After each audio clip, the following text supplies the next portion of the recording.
somebody coming at us because we're pro-government enforcement or something. Thanks a lot. Okay, thanks a lot. I enjoy your show, and thanks, Rick, for helping me out. Yeah, call next week after you get that car checked out. Yeah, thanks for tuning in, Warren. And that damp rid product is definitely worth every cent that you're going to pay for it. I use it a lot.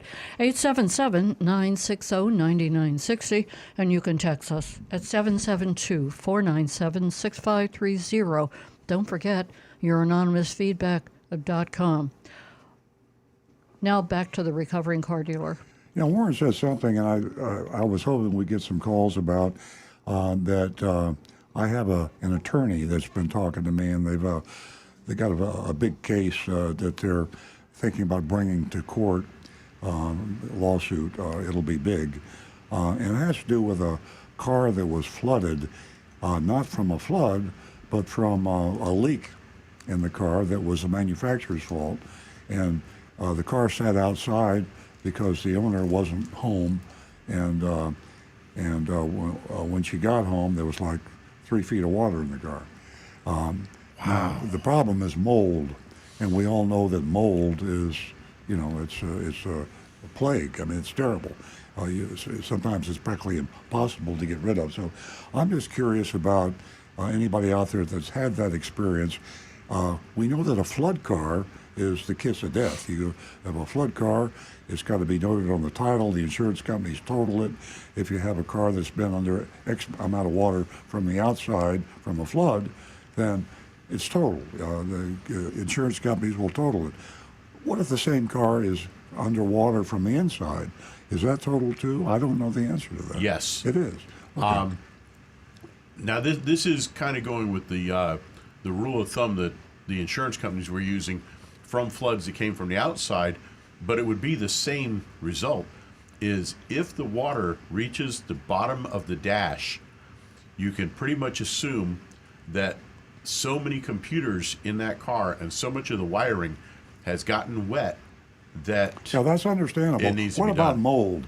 If water sits in a car for X number of weeks or months, isn't mold, particularly in a high humidity area, pretty much going to happen? Absolutely, but there is actually a way around that.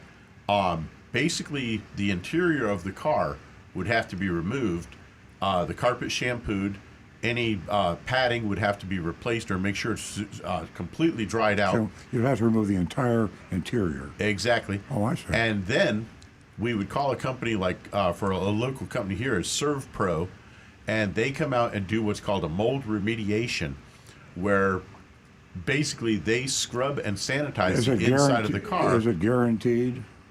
We've had excellent work from them, and I believe they do have a guarantee on it. Well, let's find out, because I think that's a good question. If they guarantee it, it's one thing. But I know there are a lot of mold removing companies, and the good ones and bad ones, but I'm wondering about the guarantee. The reason I say that is that how many times have we read about houses that have been torn down because of mold? There have been houses in flood areas, and once the mold gets into a house, I guess you just can't gut the interior of a house the way you can gut the interior of a car. Right. That might be the problem. So. Well, and one thing we have had, Tacoma pickups, the past couple of years of them, had a problem with the center brake light up on the top of the cab, leaking water inside. Yeah. And in a case like that, where we find any sort of water down inside, if there's any signs of mold, even the slightest little bit, this is our procedure. We strip the interior, we call ServPro, and so, I mean, if Toyota authorizes it, then I'd say that's guaranteed enough for me. Thank you, Rick. Did you make the offer to the ladies about calling in, the first-time lady callers? I did, but I'll remind them again in case they just tuned in. Ladies, $50 for the first 2 new lady callers.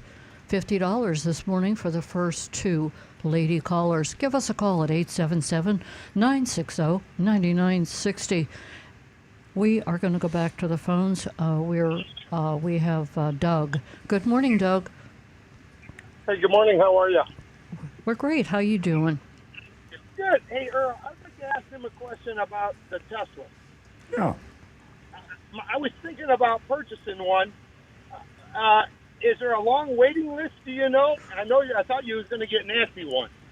Well, I tell you what, a very long waiting list, and this whole pandemic and the economic situation and the shutdown in China has shut down manufacturing plants for Tesla. Some of they call them their gigafactories shut down, so they're falling behind. I think we do want to buy one for Nancy, but they're talking like 8 months. And it's crazy. I waited months for mine. So all cars are this way, Doug, and Tesla's no different than the rest of them. And also, by the way, Tesla's raising their prices like crazy. Everybody thinks I'm in love with Elon Musk. I think he's a very smart guy, but he's a businessman. He is truly a businessman, and he's got a higher margin when he sells you a car. I say Tesla sells cars directly. They don't go through dealers. So you'd think going by directly, you get it for less. Their margin at Tesla is almost 25%. That's more than dealers make. So 25% every time Tesla sells a car directly to me or Nancy or you. It's a huge markup. The fact of the matter is, apparently people think it's worth the money and they're paying it. At least they are so far. But that's you're going to wait if you want to buy a Tesla, Doug. Yeah, and now also, do they? I heard you say you have different models. Is like, what's the fastest one? I'm old school, so I would like something with speed. But I know you have a fast one, don't you? Yeah, the S model, and the fastest is the Plaid. The S model, that's the S model, is the fastest. And all the Teslas are fast, whether you're talking, I think there's 5 different models. The way it's set up with the electric motor, they're all fast. As a matter of fact, hybrids are fast. I mean, Tesla happens to be the fastest, but all electric cars are real fast. Okay. Now, do you have to, if you went online, say I had a year to wait for it, can I go through my local dealership to order it, or you go like you say, right through Tesla Direct? You have to go Tesla Direct. You can't buy a car through a dealer. Now, Tesla has dealers, but they're factory owned. Now, in other words, the dealer is Tesla. So there's one on Okeechobee Boulevard. There's a Tesla dealership, and that's part of Tesla. Yep. So you go over there, and then you order online, or you can go home and order online, or it isn't. Occasionally, you buy cars because they'll have demonstrators and things like that. But if you want to buy a new Tesla, you're going to buy it online directly from Tesla. Okay, and I mentioned to you, I heard you before talking about leasing. Now, if you lease a Tesla or any other electric car, are the batteries covered under the lease, the whole amount of lease, the whole time the lease is up until sure. the lease is up? Sure, yeah. It's the batteries, everything's covered. I mean, I have very little problems with very little maintenance. You practically never go into the service department with an electric car, and it's well covered. Your concern is well founded, though, because the battery technology is changing, improving. Every year, the batteries get they'll last longer, more powerful, smaller, everything. They're improving at warp speed. So if you lease a Tesla for 3 years or buy a Tesla and keep it for 3 years, you've got a battery that's obsolete. It's not going to die on you. Those batteries will last a long, long time today. They didn't used to, but they do today. So the battery is not a big concern anymore. It's just getting better and better, and that's a concern. I would recommend you lease the car instead of buy it. Yeah, that's what I was thinking, too. That way there at the end of the 3 years. Now, say when your lease is up and you get ready to turn it in and there's no models available, do you have to wait a year after you turned it in for the next one if you wanted to lease another one? Well, you could buy it. You could exercise your purchase option and buy the car, drive it until the new models come out, or you can sell it. Oh, and then resell it. There you go. Yeah. Yeah, I got you. Now, listen, and what's the battery life on them? It's 10 years, or what's the battery life on a Tesla? On a electric vehicle, I don't know. I mean, it's I don't mean the battery life. I'm sorry, the mileage. Oh, the range, it varies from the two in the mid 2s on. You can extended range into the mid 3s. Yeah, my Alexa will get 350 on a full charge. 350 miles. Now, can you charge it just off the 110 at your house? Or do they Yeah, plug it. I plug it in. I don't have the supercharger, so if I plug it in, it takes overnight. I'll plug it in typically at night, and then in the morning it's fully charged, and I got 350 miles if I want to fully charge it. They recommend you don't fully charge it to maximize battery life, so I've got it on 90% charge, so I'll have like 300 miles instead of 350. Right. So I work like at the post office, which is like 60 miles away. So I have to just get together with the supervisor, tell him, hey, I need to plug my car in. Anywhere down here, in fact, pretty much anywhere, you have superchargers within 15 or 20 minutes. A supercharger will charge that Tesla to 80% charge in 20 minutes. So it's not much worse than going into a gas station. You have a donut and a Coke and use the restroom, and your car's charged. Yeah, I see them all the time at Wawa has them. Yeah, exactly. Yeah. Do they charge you to charge your car? It goes right on your card. You're a Tesla owner. The cool thing about Tesla, when I took mine in for service the other day, everything was on my car. I mean, on my app, everything. In your account, on my account. So everything you do with Tesla goes on your account. The charging, if you have to buy a tire, anything you do, everything. It goes right on your account. Goes right on your account. Yeah. Good for them. Good for you. Okay, Earl and Nancy, thank you. Thanks, I listen to you guys every Saturday. Thank you. Thank you very Thanks, much, Doug. Yeah, Thanks for tuning in. I did the supercharger at Wawa in Orlando, and it was a good experience. Were they right? 20 minutes? It was 20 minutes. I filled up filled up. I filled up with electrons almost completely, and I sat there at Wawa with my daughter, and we ate snacks in the car, and it was nice, and we drove home. Yeah. So when the future looks like that, when it's that convenient, I don't think there's going to be a problem. Yeah, you talk about waiting. With a Tesla, at least with my Plaid, I think the S models, you have Wi-Fi, you have internet, and you have a big screen, like a big TV screen. You can play games, watch movies. You can play games, you can stream movies. I mean, sometimes I go out and sit in my Tesla in the garage, and Dancy wonders where I am. I'm out playing. You're making fart noises in your car. Yeah, I mean, you can it does that, by the way. You can entertain yourself for hours in a Tesla. So you need to do that more often. Let's get back to. And I'd have a comment here for Stu. You know what's so nice about that story you just shared with our audience about going to charge? Yeah, Wawa.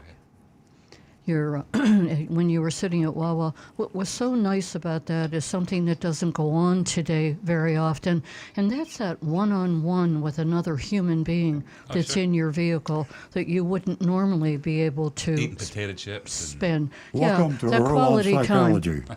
Excuse me? I'm only kidding. I said welcome to Earl on Psychology. But at any rate, about another question that I have is if you can answer this too, a warranty on a battery for a Prius, is that 7-8 years? Or has it changed? It's 10 years. 10 years, how much? 10 years, 100,000 miles on the hybrid system. Okay, was that start off as 8? And did they change that from 8 years? 8 years, 100,000. Yep. Okay, very good. Okay, ladies and gentlemen, as you can see, we're covering a lot of different topics here, and we would enjoy your feedback. We love hearing from you because you make the show. Give us a call toll-free at 877-960-9960, or you can text us at 772-497-6530. Would love to hear from you about the Federal Trade Commission and how you feel about it. You're going to take a look, hopefully, at Earl on Cars and take a look at Earl's last column. That's the warranty on your new car. A lot of interesting information here. And as I said, you can go to Earl on Cars and read about everything that he covered in the column. 877-960-9960 or text us at 772-497-6530. We're going to go to our favorite caller, and that's John from Palm City. Good morning, John. Good morning to everyone. I have a question for Rick. Let me just turn my radio down. If you don't have any statement in the owner's manual about antifreeze, is there any recommendation how often that you should change the antifreeze in your automobile? Toyota right now recommends it at 150,000 miles and every 50,000 after that. And I would say just about everybody, every manufacturer is going to have some maintenance interval for antifreeze. Except for electric vehicles. Yeah, well, the reason I say that is my friends recommend a brand called Peak. This is for the older cars; they're collectors. And on the label, I was very impressed. It says over 300,000 miles, and it says ingredients for anti-corrosion, etc., etc. But it seems to me like a recommended brand. But Rick would probably know more if you recommend using it for replacement of your antifreeze that's in there now. It's called Peak, P-E-A-K. Yeah, Peak has been around for many years. They're a very high quality product. But on those old classic custom cars, you're talking cars that are 40, 50 years old. Yes. I would be changing that fluid about every 30,000 miles. And for a car like that, I'd step up and make sure I had a good quality product like Peak. Okay. And of course, also make sure that especially in the older cars, Earl and I are from the era, especially when I lived up north, there were two antifreezes. It was Xerox and Zerone. Oh. It was a DuPont product. One was for the winter, one was for the summer. Big headache using it for one reason. You had to put a sealer in besides that and a water pump lubricant. We are fortunate today, all the antifreeze that you put in every one of those ingredients is in the antifreeze. Yep. So that's a big step ahead. But what I want to warn people, if you should flush your radiator yourself, you shouldn't, because I'll tell you why, especially the toxic, antifreeze is toxic. And if it goes on the ground and an animal like a dog or something, it's sweet, and they lick it, it's almost an instant death. People don't realize it, don't know that. When you go to your dealer, he has to recycle that. He's not allowed to dump that into the city sewer system, and you also, as an individual owner, should be aware never to attempt that, because it's such a problem when you drain it either in a sewerage or a driveway, and it could be very, very dangerous and toxic to any animal or anybody that's around it. That's the ethylene glycol in the antifreeze that is that poison. And all fluids from your car, if you're doing your own maintenance, should be taken back to a parts store or to an appropriate site for recycling or disposal. Very good tip. Excellent. Yeah, that was a good point, John. Very good point. I learned that when I lived in Pittsburgh and I was maintaining my own vehicle, and you think you're doing something, easy, but there's, a lot of thought that should be put into that. And the reason you just pointed out, it can be very deadly. And you must dispose of it properly. The same goes for storage. If you have it in your garage, put it on a high shelf or something, because God forbid a young child or anything should get into that and open it up and consume it. And like I say, it's actually instant death. Yeah, aesthetically, it's very misleading. Thank you so much, John. We love hearing from you. My pleasure. I look forward to listening to the shopping report. You got it. Very good. That's a good one. Thank you. Yes. Ethylene glycol, not to be confused with propylene glycol, which is actually used in food and cosmetics. We're going to go back to the phones. We're going to talk to Sarah. And Sarah is a first-time caller. Good morning. Hello, Sarah. You there? Hi, can you hear me? Good morning, Sarah. Welcome. Welcome from Pittsburgh. Thank you so much. I have a 2009 base Toyota RAV4 that I love, and I have been having some trouble with it over the last couple of years, and I'm trying to decide whether or not to keep maintaining it or to part with it. There are two things that I've been noticing pretty frequently, and the one is on a cold start, it makes a very loud noise at startup, almost like there's something in the engine that's stuck, and then a couple seconds later it quiets down. That's the first thing, and that's been relatively new over the past year or two. I have 140,000 miles on it, and it was purchased new. Rick? Does that sound kind of like a rattling sound just when it first starts up? it's not really a rattling. It's almost like a grinding and a like a roar almost. It's almost like roaring. That's one I would have to actually hear in order to get a better idea of what's going on. It could be just about anything, really. One of the accessories not spinning up to speed properly, something internal in the engine. Kind of hard to say without actually getting my ears on it. Can you imitate it? I could probably play one for you. Yeah. What? Very, very loud. Excuse me.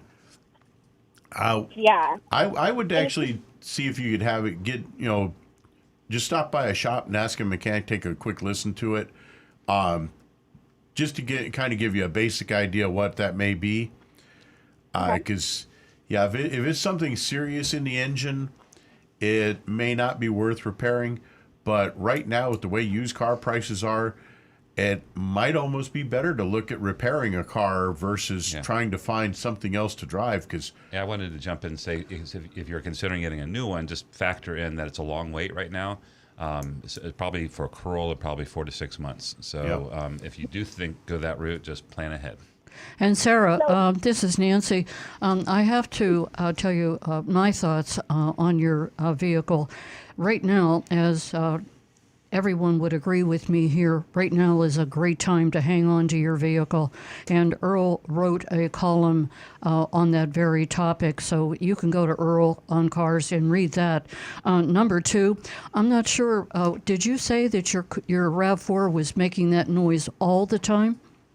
Cold starts. Pretty much on any cold start, yeah. Okay, what's a good idea would be for you to take your phone, if you're able to, and record that sound whenever you take it in for inspection to take a look to see what's wrong with it, because that's worth an awful lot. The mechanic is not a mind reader, and with you recording that noise, it could be very beneficial to you and to the mechanic. Absolutely. And also, Sarah, I want to remind you that you won $50 by calling in this morning, being a first-time female caller. Thank you so much. You're welcome. I have a second question, and then I also like an opinion, if you guys have the time. Pardon me? Sure. Absolutely. I have another question about the RAV. Certainly. So the other thing that I noticed, too, and I had taken it in probably 5 years ago, is when I'm hitting about 35 to 40 miles, there is a sound that comes from the undercarriage of the car as well. And I did take it into a couple places, and they couldn't ever hear it. But it almost sounded, I don't want to say like the transmission, but it was sort of making almost like a grinding noise. Like it was almost struggling. Once it hit 35 to 50 miles an hour. So I just didn't know if that was anything you guys had heard of. That could possibly be an axle or a wheel bearing. Wheel bearings usually start making noise once they get a little higher speed. If they're starting to get corroded inside, losing some of that lubrication, that's when they'll start showing up at around 25 to 30 miles an hour, and it'll start getting louder. If you're hearing it all the time and you really can hear it inside, I would definitely get that rechecked out, because a wheel bearing can turn into a big problem very quickly, because once it starts getting really torn up inside, it could actually cause a breakdown issue. You could get stuck alongside the road from that. Okay, great. Thank you. That's really helpful. Sarah, can you tell me something before you go? How did you hear about us? How did you hear about the show? So my dad loves listening to you guys, and he was just up here visiting, and I was telling him about the car because I had just gotten a new oil pan put into it, and I'm actually are about to get a new car. We're getting a 2022 Highlander Hybrid. We've been on a wait list for about 3 months, and we have a VIN number finally. So I was talking to my dad about whether or not to keep the RAV as well and maintain it, or to try to get some money for it at this point. And she said, maybe you should call. You should call, Earl and Cars and talk about it and see what they think. So my dad is the one who told me about you guys. Yeah. Interesting. A word to the wise as far as the hybrid Highlander. There is, in some cases, a halt because of the lack of components that and the availability of them. And again, I have to go back to Earl's column on how to keep your old vehicle. So I would factor that in, because right now, if you're interested in a used vehicle is going to cost you more than a new vehicle. And it's all because of the shortages. It's because of the components that are unavailable, the microchips. Right now, it is a tough time for the consumer. But there is light at the end of the tunnel, so I wish you good luck. And please stay in touch with us. Thank you. You're welcome. 877-960-9960, or you can text us at 772-497-6530. We have no more phone calls, so Stu or Let's jump Rick? over and hear what Anne-Marie had to say about the FTC. Anne-Marie said, good morning. The FTC is proposing new rules concerning car dealers' shady tactics. The rules cover everything from financing to advertising. There is a 60-day window for public comment starting July 13th, so it started 10 days ago. Scheduled to end on September 12th. Popular opinion is reportedly running strongly in favor of these new proposed rules. I couldn't imagine how they couldn't. Just real quick, I don't think she has it, and if you go to ftc.gov, and you should be able to find the section for public comments. Anne-Marie continues. The National Automotive Dealers Association, NADA, and the American Financial Services Association are apparently not enamored of these proposed rules. No kidding. The rules include banning junk fees, ouch, bait and switch advertising, and requiring full disclosure of costs and conditions. If you are interested in these rules, go to regulations.gov and then click on the box in the lower right. In the lower right-hand corner marked Federal Trade Commission Motor Vehicle Dealers Trade Regulation Rule. Federal Trade Commission Motor Vehicle Dealers Trade Regulation Rule. Then you can read all the proposed rules and send your comments for or against to the Federal Trade Commission. Anne-Marie has some questions. One, she says, I was wondering, have you had a chance to look into these proposed rules? They sound a lot like consumer protection you've been advocating. Thank you. And P.S., here's another bit of good news for consumers. The FTC is also looking into the car warranty robocalls and asking phone companies to block these robocalls. Thank God. Yes. Honestly, we don't have enough time to cover that. Thank you, Anne-Marie. You might have looked into them more last week when we were talking about, it started with the Napleton thing. So we started looking into the proposed rules, and I'll turn it over to Earl, but they are, they sound better than what has already been in place, but I think it's going to be enforcement, ability to enforcement, and will to enforce. Yeah, the problem is the Federal Trade Commission, they have a lot of rules, as Stu said, they're ignored and they're not enforced. So we had a caller earlier in the show. The government is great about making rules and making laws, but they're terrible about enforcing them. People and informing the people about them. I mean, the Federal Trade Commission, for years and years and years, has had, to me, one of the best, most comprehensive rules you could have for any company, including auto manufacturers, car dealers, and whether you're selling toothbrushes or refrigerators.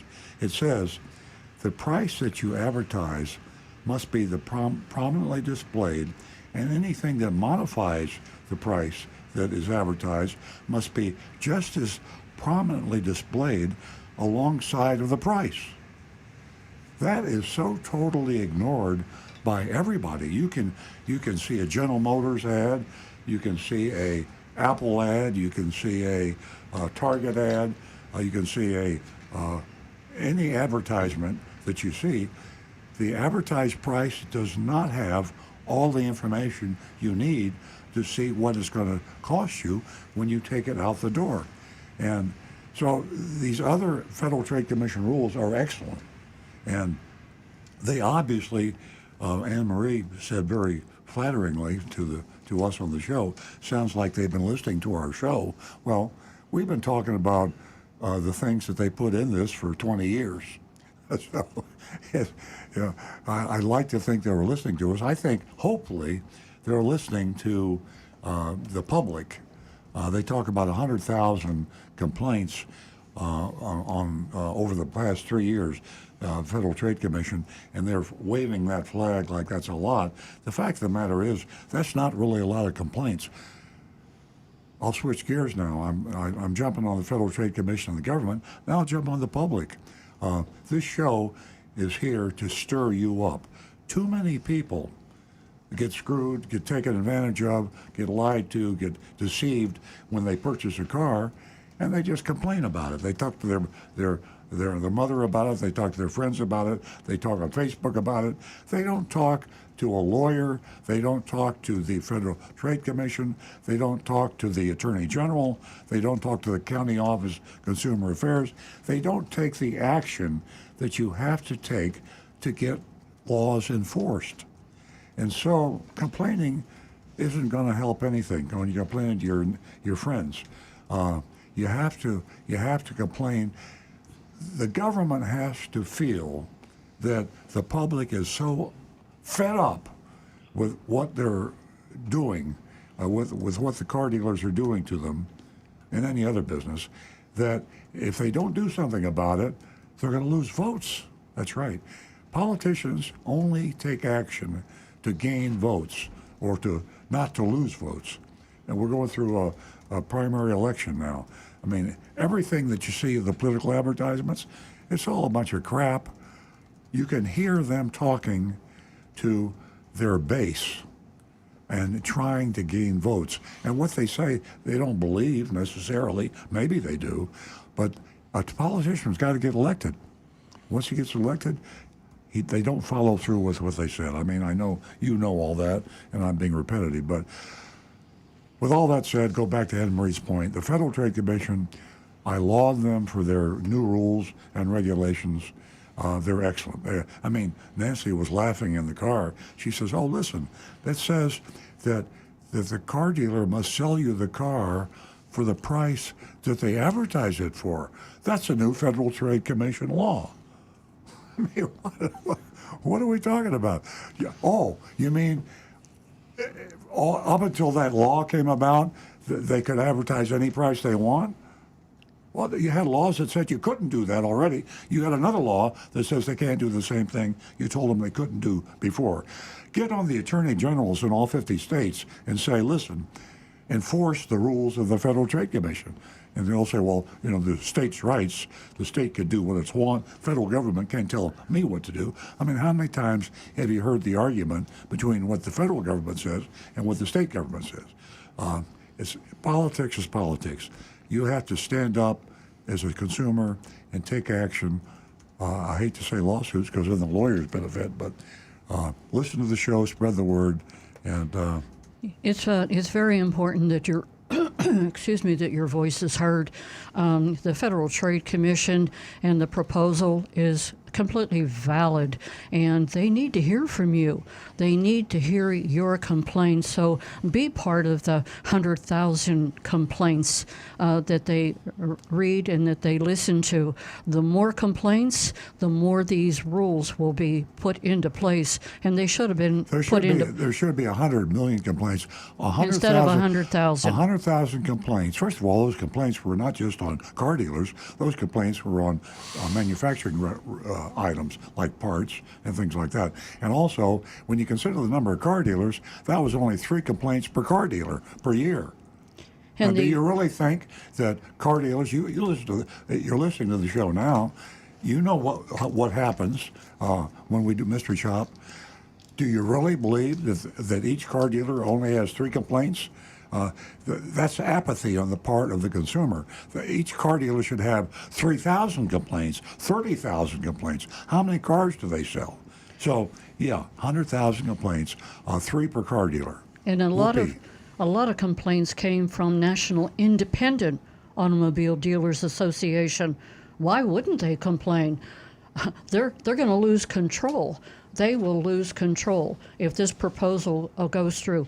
Ladies and gentlemen, our phone number is 877-960-9960, and you can text us at 772-497-6530. We're going to go to Danny in West Palm Beach, and Nick, please hang on. Nick's calling us from Boston. Back to Danny. Welcome. Good morning, y'all. How are you today? Great. Awesome. I wanted to go back to what John was saying about the coolant antifreeze, and obviously not dumping it on the ground. But I've been a heavy diesel technician for about 25 years now, and I'm sure Stu can attest to this as well. They have actually changed the way that the antifreeze tastes and smells when a vehicle overheats. It used to have a really sweet smell and sweet taste, and now it's extremely bitter. And the reason they did that was to keep the animals away from licking it. And That's good enough. Yep, that's very true.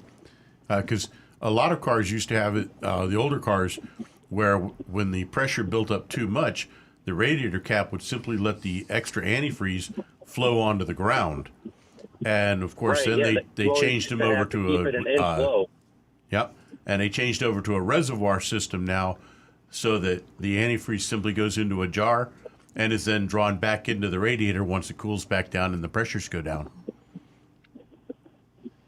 Well, that's all I really had, so I just wanted to throw my 2 cents in. Well, y'all have a wonderful weekend. That's a very good point. I'm glad you called, Danny. That's very interesting. Thank you.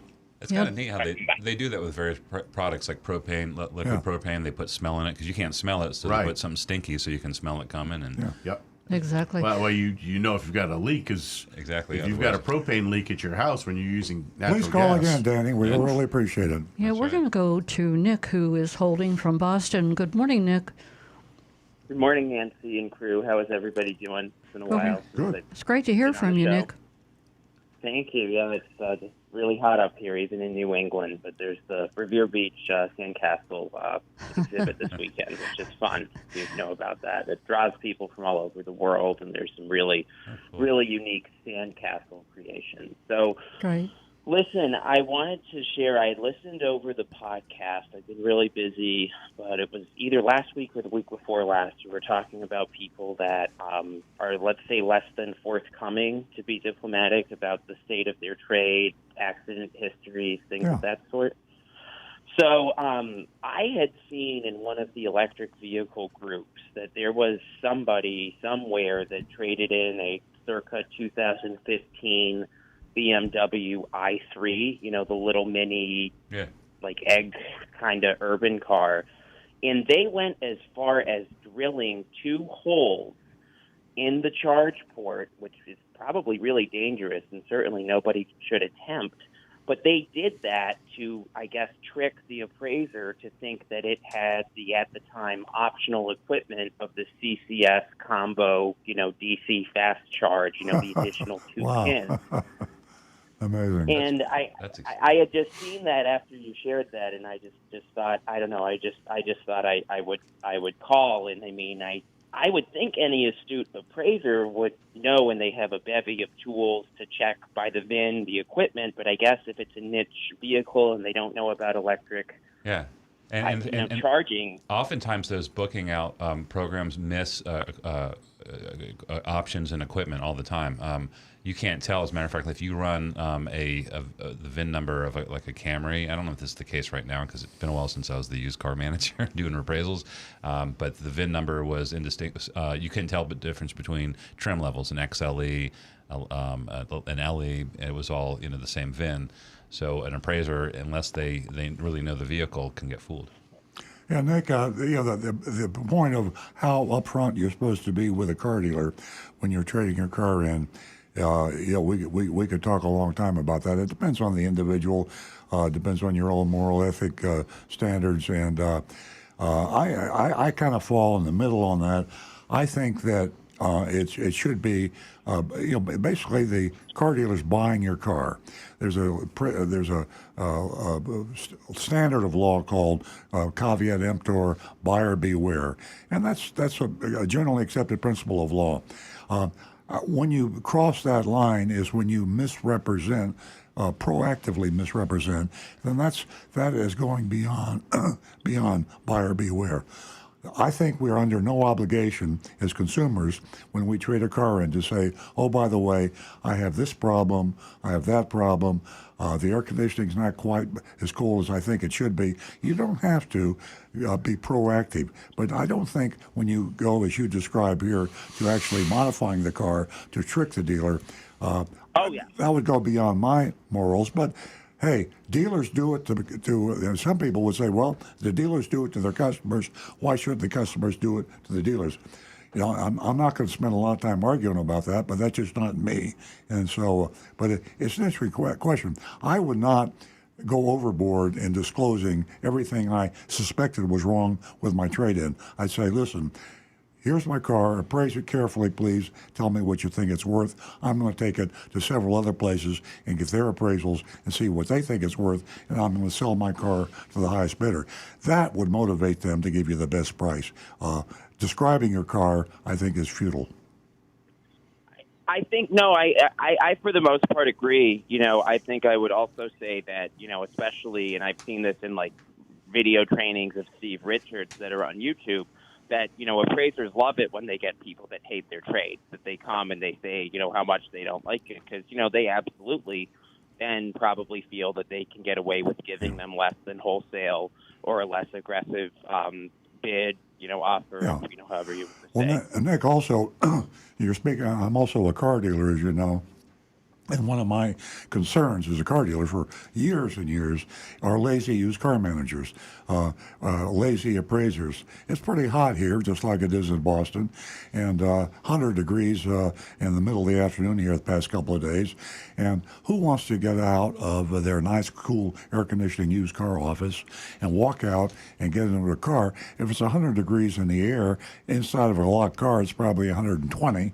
You don't want to get in there and figure out this, that, and the other, drive the car around.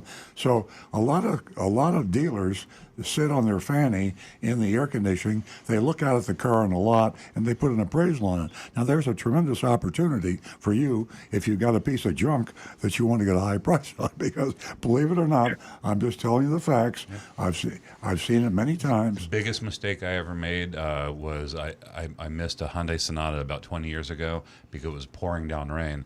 I looked out the window. I said, I've seen 1,000 of these things. Yeah. And so I just put the number on it and missed it by 2,000. And people, you know, used car managers, when business is good, they're appraising a lot of cars every day.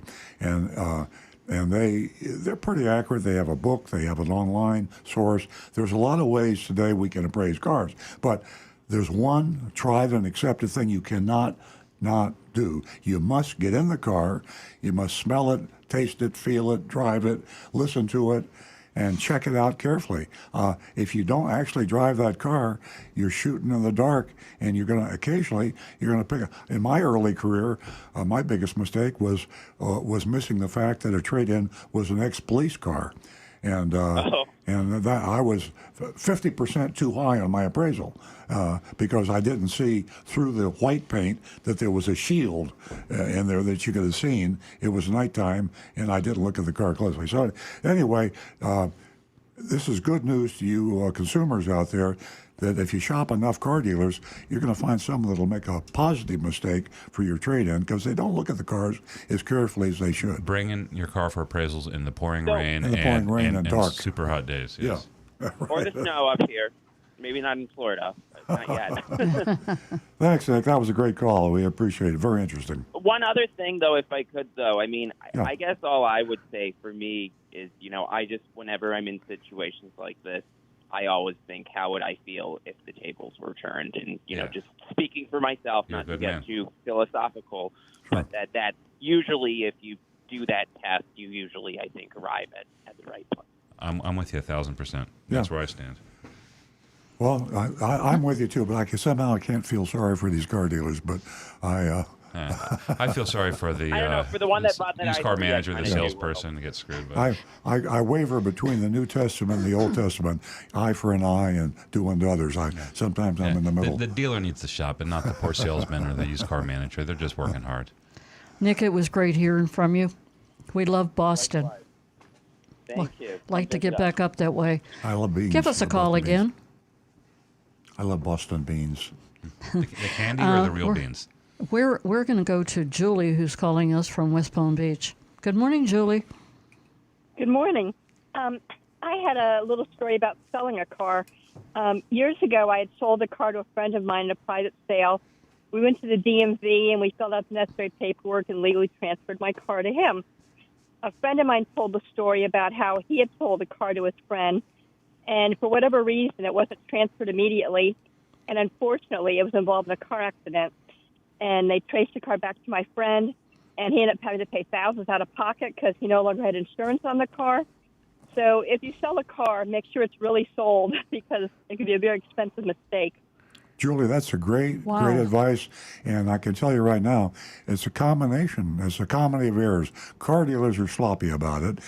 Things get stuck paperwork-wise. They get stuck in the finance department, the accounting department, or the sales department, and the paperwork doesn't go through, and the title doesn't get transferred. Or the title department, the Department of Motor Vehicles, can drop the ball too. One of my most common complaints as a real live car dealer is, I bought the car from you 2 months ago, and I still haven't gotten my title. I mean, there's a law in Florida. Of course, the laws are laughable because nobody cares about them or enforces them. But in Florida, 30 days, you have 30 days to get the title to the car. Otherwise, you're in violation. But nobody enforces that. But you always check, Julie. Very good advice. Mm-hmm. Okay, thank you. Bye-bye. Thank you. Thank you, Julie. Give us a call again, 877-960-9960. Again, you can text us at 772-497-6530. Your anonymous feedback. Take advantage of that. www.youranonymousfeedback.com. Rick, do you have anything for us down there? Not right at the moment. Okay. Stu? It's been a little active with discussions from Donovan about the cost of the kilowatt charging on his Stu's Teslas. probably got some stuff, though, right? I sure do. This is a text. I don't think I have a name on it. It says, I hear you talking about CarMax. What are your comments and thoughts about off-lease only?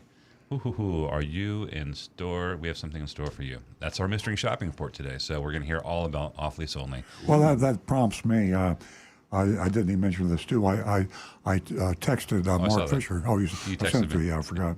And I text Mark Fisher. He's a part owner, original founder of Off Lease Only. Off Lease Only is a very large used car operation in this area, and I think they spread out of state too.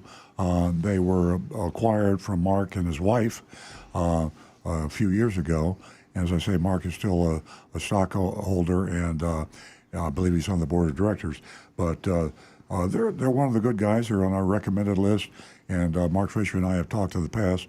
So we haven't shopped them in a long while. So we shopped Off Lease Only. Where are they? At Royal Palm Beach or? The one we shopped is in West Palm Beach. West Palm. But they have a new location I saw in Bradenton, Florida, which is on the West Coast near Clearwater, Tampa. Yeah. And I'm not sure if they are out of state. I heard the same thing too. So, Mark, you'll be interested in. We could talk after the show at what happened. But I know you're following it. You got your stock, and you're doing very well. And you founded a great outfit. I mean, you're really up there competing, and you're on our recommended list. So, we had to come back and shop again. You'll hear the results between 9:30 and 10. That's right. Let's jump over to anonymous feedback. I have one here that says, I read that 4 new tires for an electric vehicle is $1,000. That's like for any vehicle. And if one tire is bad on the vehicle, all 4 tires need to be replaced. Also, tires on electric cars, due to the increased weight of the vehicle, are needed to be replaced in as few as 20,000 miles. Let me refer it to our tire expert, Rick Kearney. Well, I do know that Earl had a flat tire that had to be replaced on his Tesla, and I do believe they replaced just one tire. There was a nail in the tire, yeah. And how many miles have you got on your car now? Under 5. I think I just went over 6,000. Okay, so still waiting to see on that. For the increased weight wearing on the tires, that could possibly be a factor, but bear in mind that pretty much all new cars, the first set of tires that they put on the car are usually a softer compound tires straight from the factory. They're designed to ride nice and smooth because they want you to be in love with that brand new car. Then when you replace that first set, the next set of tires are usually a harder compound that will last a lot longer because you just paid for them and you want those tires to last a whole lot longer. So yeah, that's a tread wear index, and you can read it right off the side of the tire. This TWI, do they use that in TWA tread wear index? Usually you'll just see the number tread. It'll just say tread wear, yeah. So and it'll give a number. So the higher the number, the harder the rubber, and the lower the number, the softer. The lower the number, the quicker it wears, and the higher number, the slower it wears. It gets bumpier. So if you get something like a 400 or 500, you're in the middle. You get up to around 700 or 800, you're going to have a bumpy ride, but the tires will last forever. So you have to choose long wear or soft ride. I usually split the difference somewhere in the middle. Okay. Another anonymous feedback. It's really long, so I'm going to summarize it, but this is someone who wants to help somebody out. Basically, they're in Brevard County, and they're looking for a new Corolla. And her friend, and she made up a name for her, is buying a car through an advisor, which it's a broker. And so she showed her friend that, and it turns out we're the selling dealer through the broker.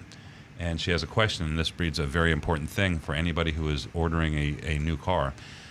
She's been waiting a few months, and she just got it's called a build. She called it a build sheet. It's called a consumer sheet, and it just shows the car and has an interim VIN because it was just allocated. The car hasn't even been built yet, and on it listed a whole lot of accessories, and she was concerned, and she asked, well, the Earl store, including Toyo Guard. She says, well, Earl store doesn't do that, and she told her friend that. Anyway, so I checked it out for her. So when the vehicle is first allocated, it comes in loaded up with accessories, and that will be on that sheet. Before the car is actually work ordered, we strip those off, and I just checked the VIN that you sent me, and it is all stripped off. So there's nothing on the car right now. But if you want to add anything, please make sure that she speaks to. I'm assuming it's Paul is the guy that deals with the brokers. So just make sure if there's anything she wants to add, because there's nothing extra on the car right now. And the MSRP is lower than the one that you mentioned here. It's I think it's about 22. So sorry, that was a very personalized answer. No, but it raises a point. If you're ordering a car, the manufacturer, Lease and Toyota, they will load up the cars in the beginning. Maybe the dealer will not pay attention and leave it on, and it'll wind up at the lot. But especially now when dealers are selling cars for thousands over MSRP, one way to jack up the price and make more profit is to load on those accessories. So be very specific with your salesperson and the dealership and say, I don't want that. You might want some things, but make sure you choose them and not the dealer. Well, here's an important point too. This is a very interesting question. We charge the broker MSRP. That's not what we sell all our cars for, was MSRP. Right. So we take a lower profit because we have to pay a fee to sell cars out of the area. So he gets a referral broker fee on that. It comes out of our profit though, but the customer doesn't pay more. Yeah, but the MSRP was the price. MSRP is the price. So basically, what the question is, what did the broker sell the car to the buyer for? Oh, MSRP. I just found the whole deal there. It's through Paul. Oh, okay. So Paul Guerra is the guy at our dealership that works with brokers, and he sells out of the area down in Miami and North Florida. And so... Do we know what the fee was? It depends by broker. They run anywhere from $300 to $800, $1,000 in some cases. Yeah. But probably for a car like this, probably $300 to $500. Yeah. I don't want to get commercial. I'm the one that slaps everybody down when we get commercial. But I think there's a huge opportunity for us finding brokers because they understand the business, and because we're the only ones. We're getting a lot of that. I mean, Paul's having his great business now, so everything's increased. And what's really neat though is we've seen at our dealership, and we'll stop talking about it, is the spread of customers. We've never had a larger range, like from distance, just coming in. They're willing to wait, but they don't want to pay over MSRP. Okay. All right, I have another one here. Okay, 2021 Toyota Corolla LE purchased new for $21,000, which included taxes and fees, so that's out the door. Carfax sent an email today, said the trade-in value is $24,060. It doesn't seem logical to me. Maybe an example of new math. That was a popular term many years ago. No, it's not new math. That sounds about right, and we're going to be talking about that in the mystery shop today. Last week we mystery shop CarMax, and they had a RAV4 on the lot that was about what was it, 4,000 over 3,000 3,000 over the MSRP of a new one. So that's what's just going on right now. So stick around, listen to the Mystery Shopping Report in about 20 minutes. Hi, Earl and everyone. This is still anonymous feedback. I have a question about oil changes. Do you go by miles or time, 5,000 miles or 6 months? Or is it more like it depends on the usage and you adjust the timing based on that? Also, I've heard from some people that it's recommended to change the oil on a new car in its first 1,000 miles just to flush out the impurities from the manufacturing process. Do you do the same on your own car? Thank you for your time and help on your channel. The answer is strictly go by the owner's manual recommendation, which is 6 months, well, depending, 6 months or 10,000 miles.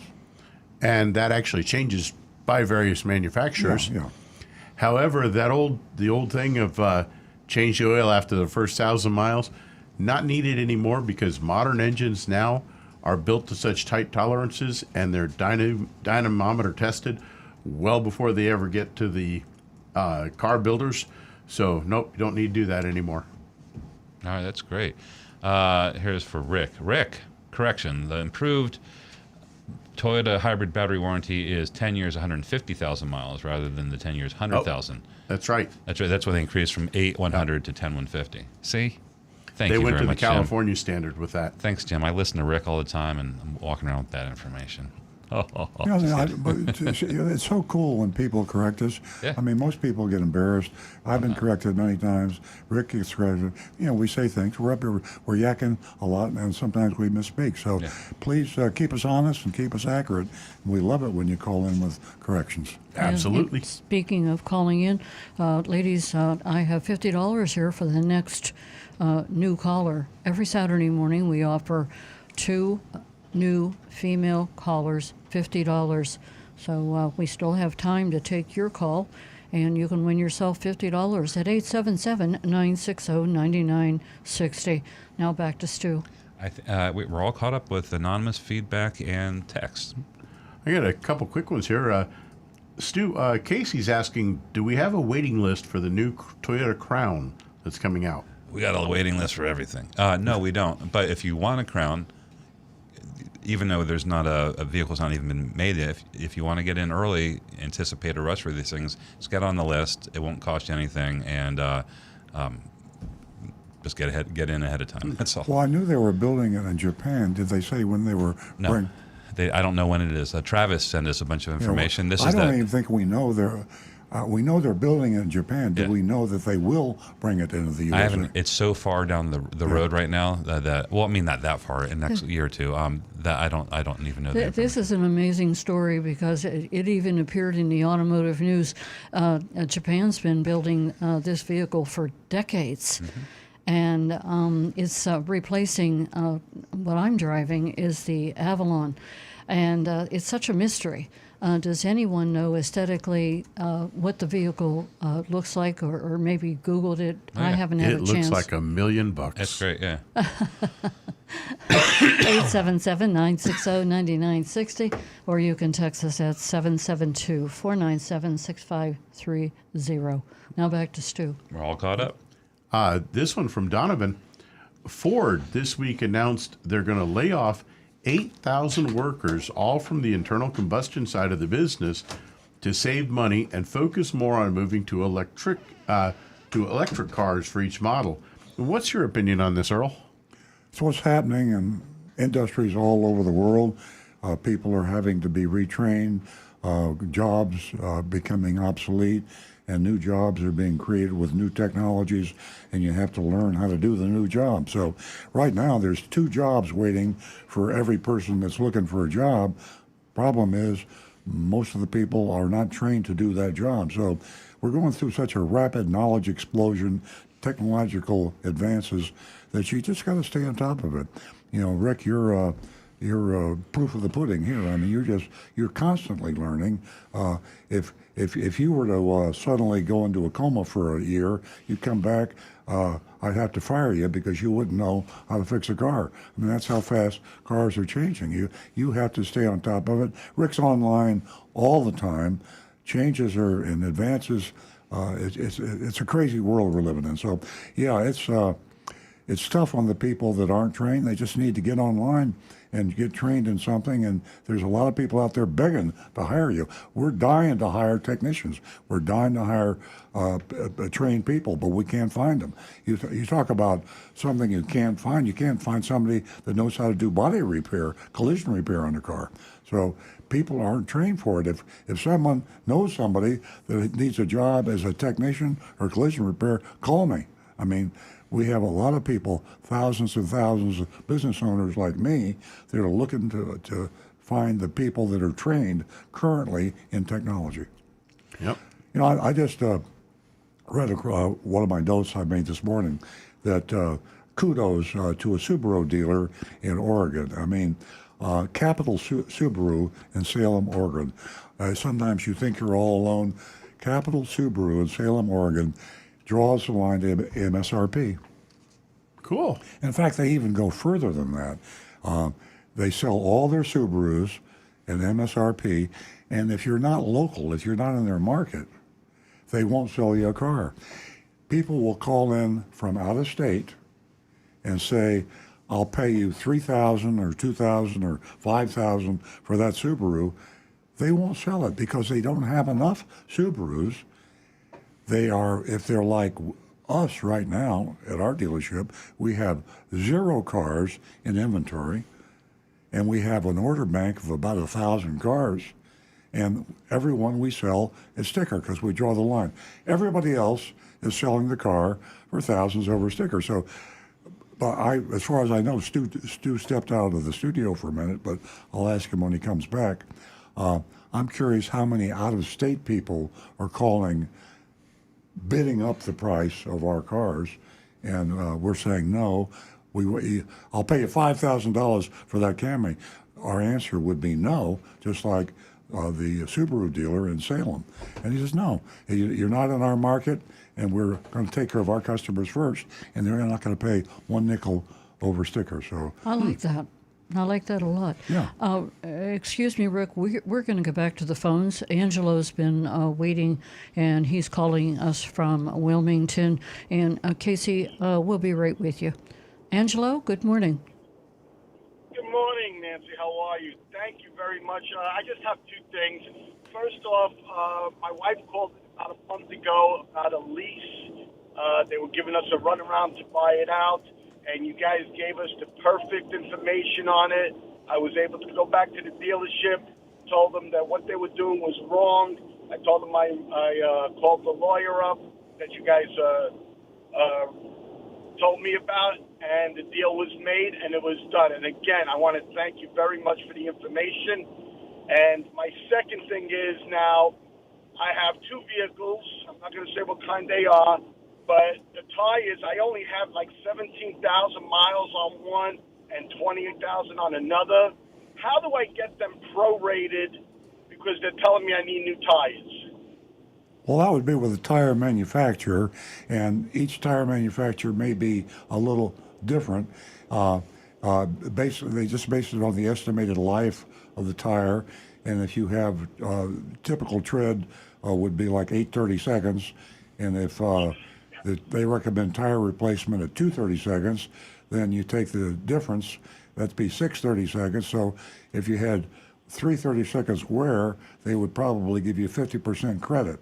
But as I say, if it's a Goodyear or Firestone, whatever, Michelin, whatever tire make, check with them. The dealer, the manufacturer, does not warranty the tire. The tire manufacturer warranties it, and it's a prorata based on their estimated life of that tire. Okay, so I would contact the tire manufacturer then. The tire manufacturer, yeah. The dealer, you have Michelin dealers, Firestone dealers, and and they have the information, and they can make the adjustment for you. Great. Thank you very, very much.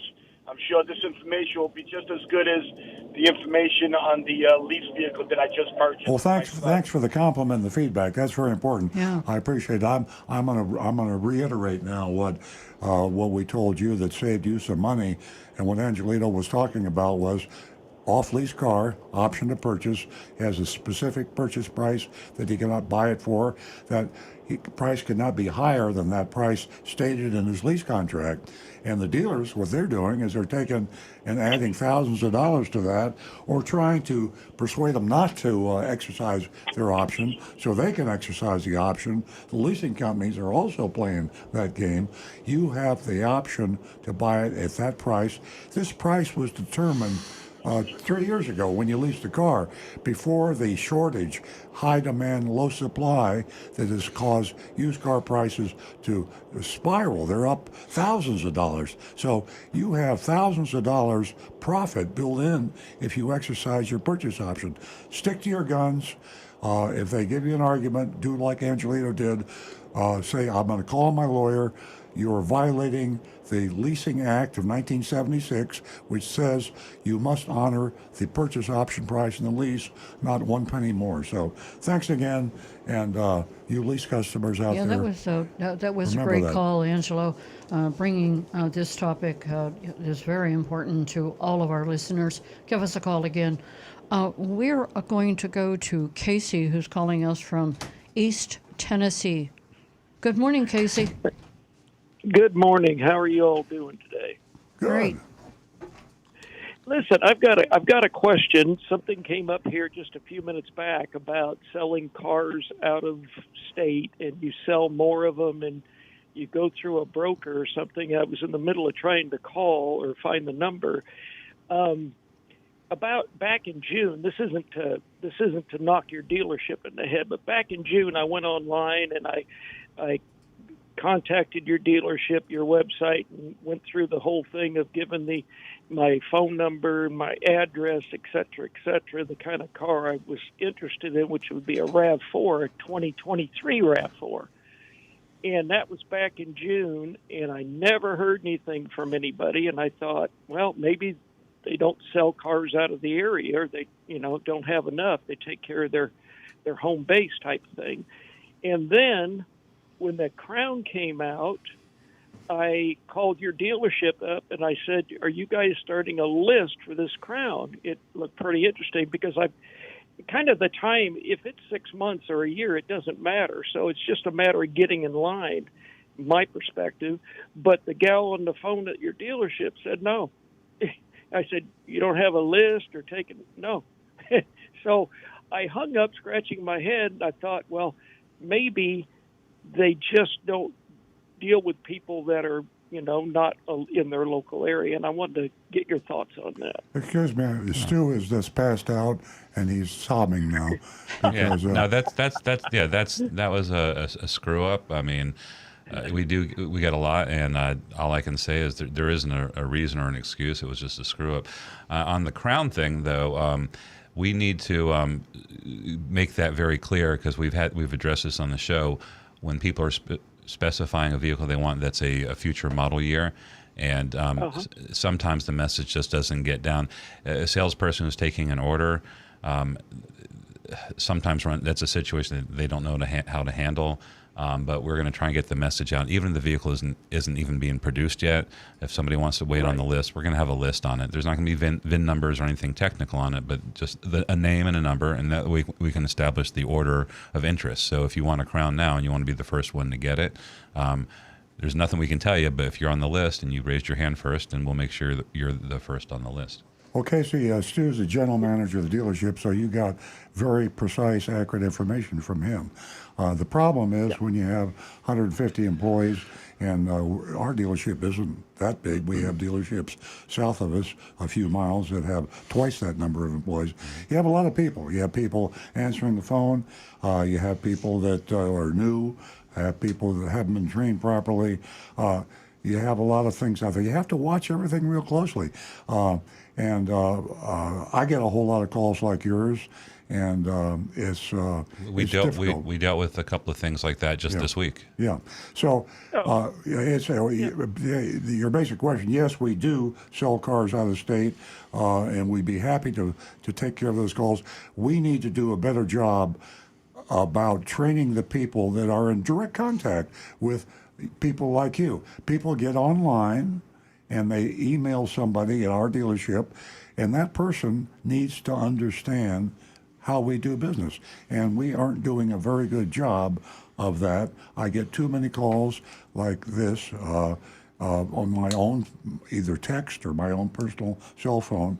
And this happens. It happens at all dealerships, but I really appreciate your call because it really got our attention here, and it's going to make us focus more on seeing that the people that answer the phone and answer the emails and answer the text know what they're talking about. In your case, they didn't. Yeah. Well, I appreciate that response, and it was kind of funny to me because I thought, what a world we live in. Somebody's calling trying to give you business or texting, you can't get a return. But that's not a slam on you guys. I mean, I know everybody's busy and whatnot. So, well, at least I know. So if I go online to your website and I try to do the paperwork online for ordering a 23 RAV4, that can be done through your website, or somebody gets back to me, or what? Yeah, you can go on the website and you choose, and you can contact us through that. Here's another issue that you might run into. We're struggling with Toyota on our website. You're going to see a lot of vehicles. I'm going to say all of those are probably sold, or 99% of them. You get on a list, and when future vehicles get allocated, that's how we fill the orders. So if you see them there, just realize that those are, even though they might say. Well, there's lots of things that says it's not available, but just contact us and we can put an order in for you. And Casey, if all that fails, write my number down. This is my personal cell phone number. I've got your number, Earl. And good. I was going to text you, but I didn't want to, be one of those guys that goes to the top guy and try to get. No, that's the reason I give out my number, because I find out things directly from potential customers and customers that I never hear about. In any organization in the world, I don't care how big or small, they always tell the boss what he wants to hear. The customers tell the boss the way they see it. Sometimes it's not accurate, sometimes they're angry, but at least they're not telling me what I want to hear. I can separate the wheat from the chaff from a customer a lot easier than I can directly from some of the people that work for me. So it's hard for the boss to know what's going on. The bigger you are, the harder it is. And when you really get big and you're a car dealer and you got 25 dealerships, they have no idea what's going on. I've only got one car dealership, and I have a fairly good idea what's going on, but not perfect. But thanks again. It was a great call, and please call again. You bet. Appreciate it. Thanks, Casey. And isn't it amazing, this 2023 Toyota Crown, what you never expected, the Avalon replacement you never expected, and everyone is interested in the Crown. So here we are. Give us a call, and no, don't give us a call. I see by the clock that... we'll take a couple more calls. Okay, we're going to take a couple more calls, and then we are going to get to the mystery shopping report. Give us a call toll-free at 877-960-9960. Stu, Rick, do you have anything for me? I'm looking, and we are caught up. No more texts. I've got one quick Rick? one here from Randy Henry. He says, at the time of purchase at Earl Stewart Toyota, can $5,000 from a credit card be added to the trade-in to lower the loan amount? Yeah, what's our line on credit card? Because we have to pay a merchant fee. There's a merchant fee. We basically just to have a rule, we keep it at $2,000, but anybody requests, we'll extend it. And we'll put the whole car on a credit card. Most people just want a bit of deposit. Like American Express, for folks that don't realize, there's a merchant fee. They're the highest, 3%, I believe. So if you talk about a $50,000 car and somebody comes in and said, I want to pay for it on my American Express card, then you're talking about having to pay 3% of $50,000, which is $1,500. Yeah. That's more than the profit you make on some cars. Yeah. Not today, but there was a time when it was. So I was going to, if there's no other text or YouTubes, I was going to talk about... I'm going to interrupt you for a moment. We do have another call, and it's Joyce calling from Jensen Beach. Good morning, Joyce. Good morning. How are you? Great. Welcome. What's on your mind, Joyce? Well, since last November, I've been looking for a vehicle. And I hate going onto a car lot and spending 4 hours to get the information I need. And you know, I feel like I'm in a Shark Tank. And so I have gotten, you know, numbers, names, text multiple people what I'm looking for, and they either call me back with something total, you know, text me back with pictures. Here, I've got this thing, which is, you know, $10,000 more than I want to spend, and 2 years newer than I want to get. So I actually was in my car today and heard you all, and I thought, I'm just going to pull over and call them. Maybe they can give me a clue as to how to get through this ordeal in my mind. Joyce, I think the best thing. Joyce, I think the best thing you can do is try not go into the dealership. Try to communicate. I'm not. I don't. Oh, okay. Yeah. Communicate online. Yeah. And if you have to, don't. If you're going to call, don't let them have your telephone number. If you're going to go online, you can use another email address. You can get free email addresses in case you don't want to give them your real email address. You can remain anonymous and do all your shopping by phone and online. Eventually, you'll have people to give you the information. That's what you once you go online, you'll say, give me this information or you won't hear from me again. And if they refuse to give you the information, just go to another dealership. In your metro area, I'm not sure what you're shopping for. There are probably dozens of dealers. If they're used cars, new cars, you probably got half a dozen dealers within a reasonable distance. And then when you finally get all the information and you have a commitment on an out-the-door price, then you can go in. I have attempted that process, from Carvana to everything else on the internet, and it's like, you know, I'm a 70-year-old woman. I'm driving a 17 Elantra, and I don't want to drop into my car. I don't want to have to haul myself out of my car. I'm not married to any kind of car. Mm-hmm. I just want something taller, a couple of years old, that is not going to break the bank. And I mean, even my car, when I get an estimate on it, or I go to a Blue Book, it's $6,000 more than anyone wants to offer me to buy it. So I at least know now I will end up selling the car myself, because that's the only way to get the value out of it, to put onto another vehicle. Joyce, you probably ought to keep that car for a while, because we were just talking earlier on the show. Used cars are selling more than new cars, MSRP. I mean, when we shop used car dealers, if you buy a used car, the prices are so high. Used car sales are going down. Not only is there a limited supply, but the new car, you can almost buy a new car for less money than a used car. So I think if your old car now is getting you there and back, let it get you there and back for another 6 months, and then think about buying a car when this crisis has ended. You're going to pay too much money for a used car today, so forget about it. Maintain your current car and get back in the market 6 months from now. You know, a couple other people have mentioned that to me, but I actually am taking it to heart, hearing it from you. Well, thanks for the call, Joyce. Joyce, let me ask you this question. Is that the only vehicle that you have? It is. It is the only vehicle? Okay.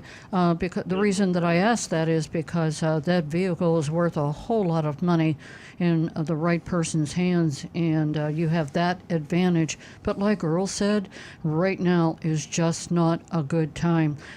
With the shortages all the way around, it is not a good time. And with the price of a used car right now, again, because of shortages, I would hang on to what you have right now unless you really are set on buying a car. Thank you so much for calling. Thank you, and you all have a wonderful day. Thank you, Joyce. Give us a call again. 877-960-9960. And you can text us at 772-497-6530. Stu, Rick? We're all good. Ready for the MSR. Yeah, let me mention one more thing. We've talked past couple of weeks about the auto manufacturers adding subscriptions to the price of the car. And we're laughing at BMW because they're going to charge, if you want your seat heater to go on, you have to pay a monthly fee. The whole point being, and there was an article in the current Automotive News from an Automotive News reporter, I might add, saying, what you're doing is just stupid. And he's talking to the auto manufacturers. The manufacturers are building features into the car, and basically by flipping a switch, they turn it on. And when they turn it on, you've already paid for it, by the way, but you can't use it until you pay a subscription fee. Now, I was wondering, why would they be so stupid until I read this. General Motors is leading the pack here. Toyota does it too, by the way. I'm not picking on the other manufacturers. When General Motors is projecting, and they're looking at their OnStar. OnStar is General Motors. They see them in a lot of Cadillacs and other models. That if your car's in an accident, it will immediately notify the dealer and the repair shop at the collision center. It'll notify the police. It's a really cool feature that you can use. And there's a monthly fee, so they're charging you a monthly fee for that. Well, they're making so much money on this OnStar, they're projecting now. And this is for Wall Street, so you didn't hear about it, but investors heard about it. They're trying to jack their stock up. In 5 years, General Motors plans on adding. Are you sitting down for this? $25 billion with a B. $25 billion with a B. Revenue, additional revenue from subscription services from General Motors cars. In other words, they're going to charge you for what you're buying twice. It's built into the car in the software, and then they charge a monthly fee to turn it on. You already got it. So this is unconscionable in my mind. So, with that said, we can talk about that next week. But be careful when you're buying a car now. Be careful. Find out what's there that you already think you have, but you're going to have to pay a monthly fee when you buy the car. And now it's mystery shopping report time. Yes, it is. We are going to we're going to go to the mystery shopping report, and the mystery shopping report is from Off Lease Only in West Palm Beach. And ladies and gentlemen, it's very important that you grade this mystery shop with us. You can do so at 772-497-6530. That's 772-497-6530. Off Lease Only, West Palm Beach. Back to the recovering car dealer. Okay, I said earlier in the show that Mark Fisher, the founder of Off Lease Only, I text him early and say, if you have time, tune us in. He can always get the podcast. But, Mark, I hope you're listening. And then maybe we could talk either after the show, or you could call the show next week. We might even have time for you to text me this week. I've been checking my text. Okay, Off Lease Only in West Palm Beach. We're on a used car kick here at our own cars, with new car lots empty and waiting times to order a new vehicle, in some cases exceeding a year. Ooh, I say averaging, 6 months too? Mm-hmm. About 6 months.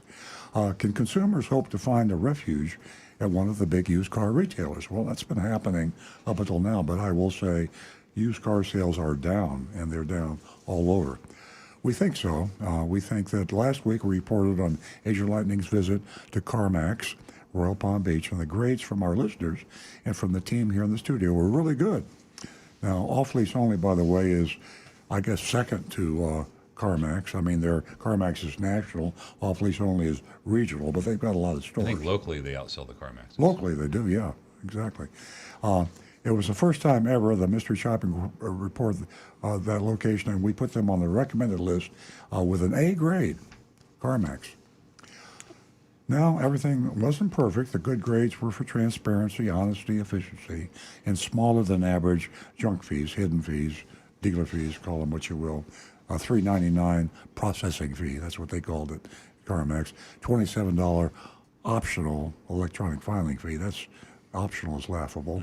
But there is something one needs to be aware of before heading over to CarMax in Royal Palm Beach. Just like nearly everywhere else, the prices at CarMax are high. I just spoke to the last female caller thinking about buying a car. The prices on used cars are ridiculously high now, and that's the market. I mean, I don't condemn a used car dealer for selling a used car at an extraordinarily high price because he had to pay an extraordinarily high price to get the car. I blame the dealer for marking him up thousands over MSRP because they're still buying it from the manufacturer at a relatively low price, actual cost. So the used car dealers are doing what they got to do. They got to mark up an already high price. The used 2021 RAV4 Agent Lightning tried to buy last week was priced, was it $6,000? Oh, yeah. Okay. I looked it up last night. $6,000. Holy mackerel. $6,000 over MSRP. Can you believe that of a new 2022 RAV4? So the used RAV4 that Agent Lightning was going to purchase last week was $6,000 over sticker of a new 2022. An almost 2-year-old car. Yeah, yeah. I mean, the 2023s have just been being built. So or allocated. Why aren't you buying used cars today? Because of that same reason. I guess people that are desperate and they can't wait 6 months up to a year to buy a new car, they're just having to go and be victimized and pay a huge amount of money for a used car.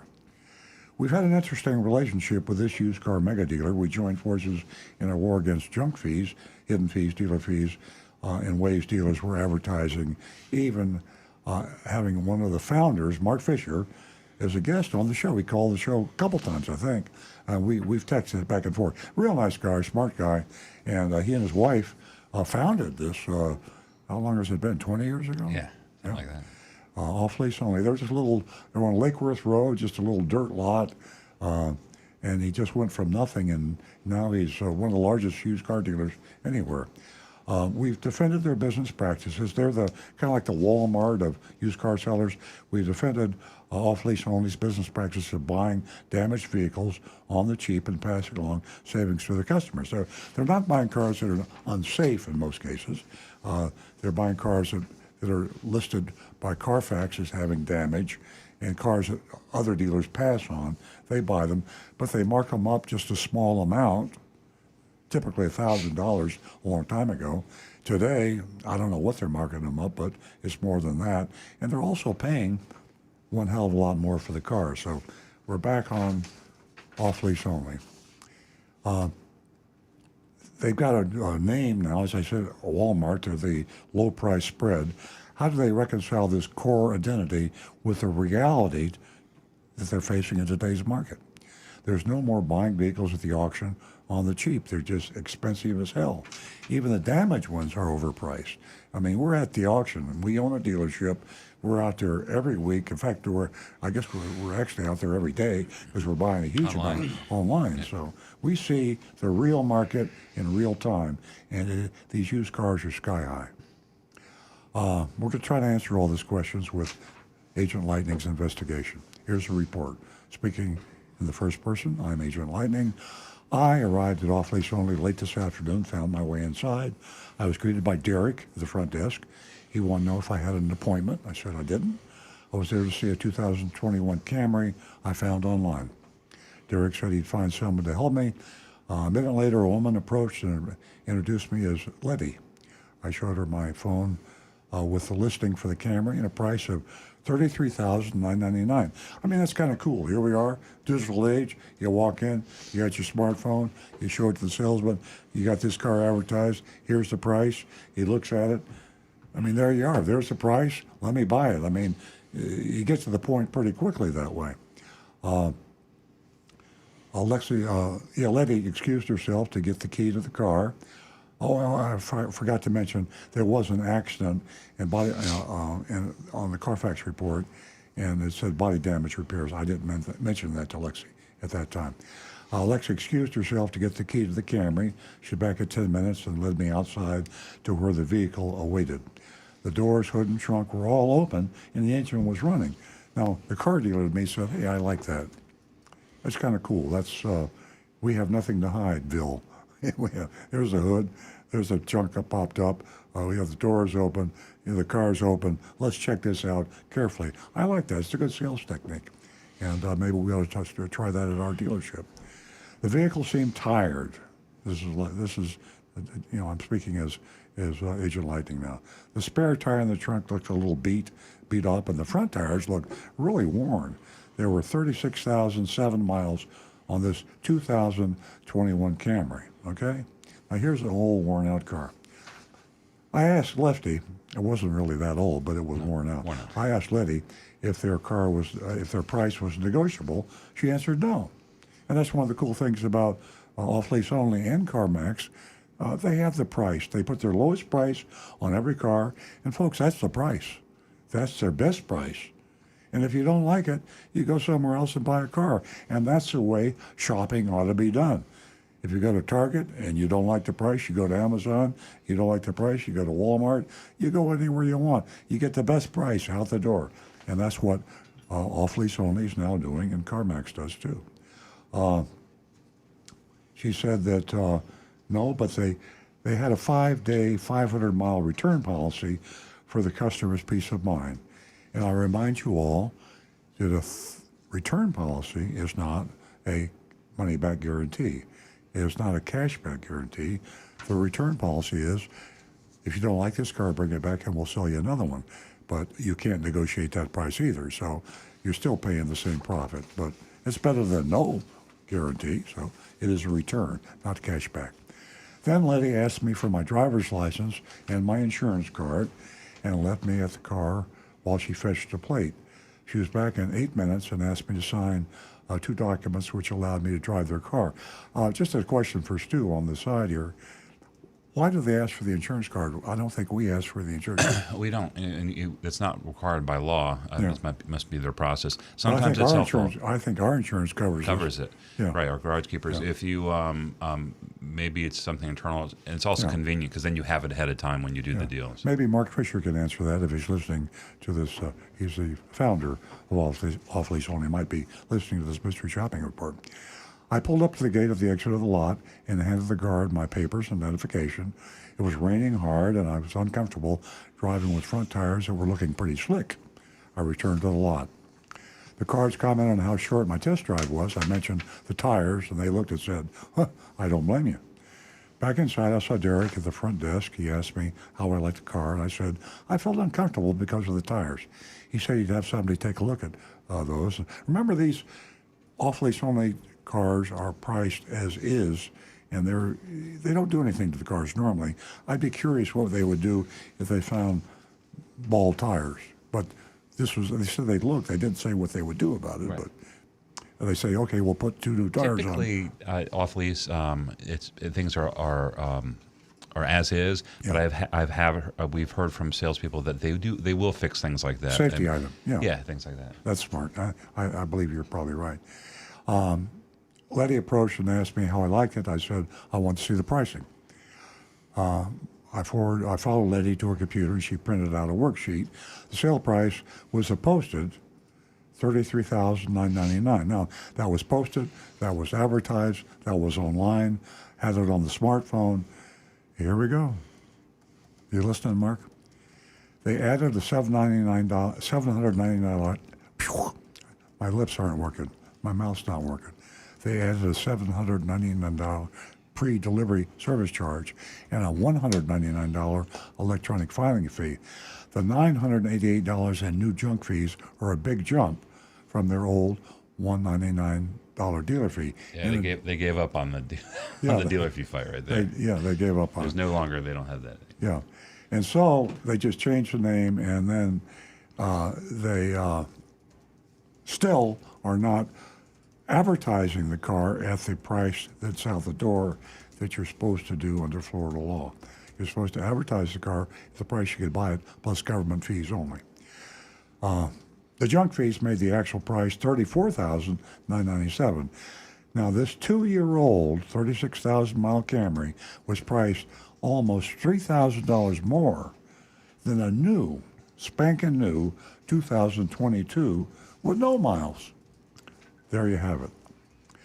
Letty said the $500 tag estimate would be less than the final paperwork, which it probably will be. We've done that in our dealership. We estimate a little higher than it is and then do the refund. I prefer to go, we don't do it now, we should go with the exact amount, but it's not all that important. Now, one thing I noticed, I don't know if Stu noticed this or not, if you'll look at the line there where they have the sales tax, I'm looking at the copy of the worksheet, and they added the electronic filing fee and the temp tag below the line after they calculated the sales tax, as if there was no sales tax paid on those things like the electronic filing fee. Did you do the math? I didn't do the math. I'll do the math because sometimes they're in different order and it is calculated. Yeah, so. Because they have a total here with the sales tax, so it would be, they'd have to kind of do it awkwardly to add it back in. Yeah, it says taxable amount is $35,917. So, Mark Fisher, if you're listening, if in fact you are charged not paying sales tax on your electronic filing fee and your temporary tag fee, then you are in violation of Florida law because you have to pay sales tax on those items. And that's just a heads up to off-lease only and to Mark Fisher. So there we have it. This is not a bad report. I mean, this is a report. We need to vote on it, and we need to decide A, B, C, D, or F. We grade on the curve. A's are very rare. F's are very rare. C's are common. And let's hear the incoming votes on what you think about off-lease only. I'm going to remind everyone that you can vote if you didn't hear me earlier, and you can do so at 772-497-6530. Your vote is very important.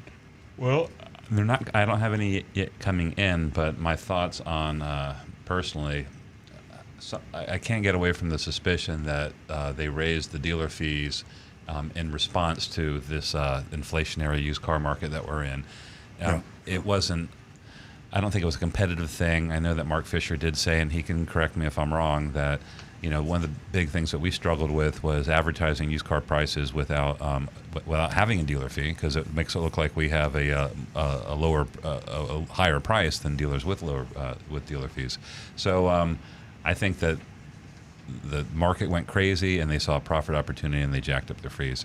So I'm going to give them a C-. Yeah, it's out of control. I mean, we're talking to Mark Fisher like he owns it. He doesn't own it anymore. He's a minority owner. And when he ran the store, things were a lot tighter and things were a lot more consumer friendly. Yeah. So, he has a vested interest in there. I want to go to a D, by the way. I'm making it a D. A D? Yeah. Making a D. Okay. Rick? I've got Negan 1, D- for don't buy car with bald tires. Tim Gilliland, junk fees equals C. Nate Miller, $800 pre-delivery service charge for not really doing anything to the car. D. Yeah, what pre-delivery service was going on that one? They weren't changing the tires. Tom Steckel, C. The owner used to allocate for no dealer fees. Yeah. Tim in Florida, C+. Not bad considering all the other dealers' practices. Brian Sidlacco, C+, don't like the extra dealer fee. Mark Ryan with a C-, and Scott Hunter, D for the fees. All right, we got some coming in too. Bob gives them an F for off-lease junk fees. Junk cars, unsafe cars stay off their lot. We have an anonymous D that just popped into my inbox. And Jonathan in Wellington also gives them a D. Oh, that's rough. I mean, what were they before? I think they were an A. Yeah. Or an A-. That's a long fall. Yeah. Yeah, and remember, ladies and gentlemen, you still have time to vote. We want to hear your vote on off-lease only West Palm Beach. text us 772-497-6530. We do have time. As far as my grade is concerned, in the beginning of the report, I read the transparency, the honesty, the efficiency, and how we base our grade on that. And we definitely have given a lot of good grades. As far as the shop is concerned, I'm not real happy with it. Changing, a $199 dealer fee to $799. And I really think that the 500 mile return policy is misleading. That leads a person to think they're going to get their money back. Indeed, that's not true. They're just going to bring that car in and they're going to trade it in for another car. So with all that said, the Federal Trade Commission, that proposal that they're making that you won't be able to sell your worthless add-ons.